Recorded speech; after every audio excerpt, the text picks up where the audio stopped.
ቤተሰብ እንዴት ናችሁ? ደህና ናችሁ ወይ? አለሁ እግዚአብሔር ይመስገን። እኔ ኢየሩሳሌም አማረ እባላለሁ። የምኖረው ዱባይ ነው። 8 ዓመት ኖሬያለሁ ዱባይ ማለት ያው ዩኤኢ ከተማው ደግሞ ዱባይ ማለት ነው።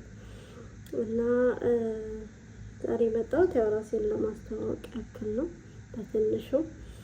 እና ሁለት ወንድሞች ሁለት እህቶች አሉኝ። ያው ቤተሰቦችን በጣም ወዳቸዋለሁ። እና እዚህ ዱባይ ከመጣሁ 8 ዓመት ኖሬያለሁ። 6 ዓመት በአንድ ቤት ኮንትራት፣ ከዛ 2 ዓመት ደግሞ በራሴ ቪዛ ማለት ነው እየሰራው ነው። እግዚአብሔር ይመስገን ያው ስራ ጥሩ ነው፣ ምንም አይልም። ያው እና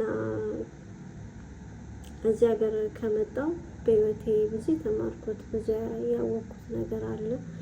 ከሱም አንዱ ምንድነው ብትሉኝ ያው ሁልጊዜም ቢሆን በራሳችን ጊዜ በተሰጠን በተሰጠን እድሜና ጊዜ መጠቀም እንዳለብን፣ በተሰጠን እድል መጠቀም እንዳለብን በህይወቴ ተምሬያለሁ ማለት ነው። ጊዜያችንን በአግባቡ ካልተጠቀምን ያ ጊዜ ካለፈ በኋላ መልሰን ልናገኘው እንደማንችል፣ እድላችንንም እንደዛው ካለፈ በኋላ መልሰን እንደማናገኘውና መልሰን የምናመጣ በጊዜያችን መጠቀም እንዳለብን ተምሬያለሁ። እና ባሰብነው ነገር አንድ ነገር ስናስብ ሁሌም ቢሆን ከማድረግ ወደኋላ ማለት የለብንም። የሰውን ምክር፣ የጓደኛ ወይም ደግሞ የቅርብ የምንለውን ሰው ቤተሰብ ሊሆን ይችላል።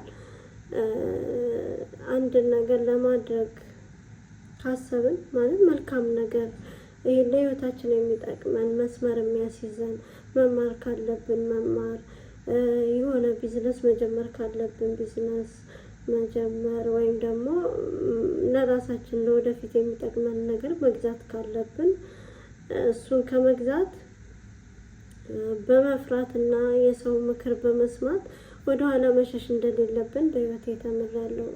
ያንን ካለፈን በኋላ ደግመን ልናገኘው ስለማንችል ካለፈ በኋላ ወይኔ ያኔ እንዲያርጌ ቢሆን ኖሮ እኮ ዛሬ እዚህ ጋር እደርስ ነበረ፣ ዛሬ እንደዚህ አገኝ ነበረ፣ እንደዚህ ቻንስ ይኖረኝ ነበረ ብለን ብንጸጸት ጥቅም የለውም። ስለዚህ ባገኘነው በተሰጠን እድሜና ጊዜ በተሰጠን ደግሞ እውቀት መጠቀም እንዳለብን ተምሬያለሁ ማለት ነው። እና በጊዜው በሰዓቱ ከሆነ ያኔ መንገዳችንም ይቀናልናል ማለት ነው። እና እናንተም ደግሞ ሼር አድርጉ፣ ሰብስክራይብ አድርጉኝ። አመሰግናለሁ። እግዚአብሔር ይስጥልኝ። ባይ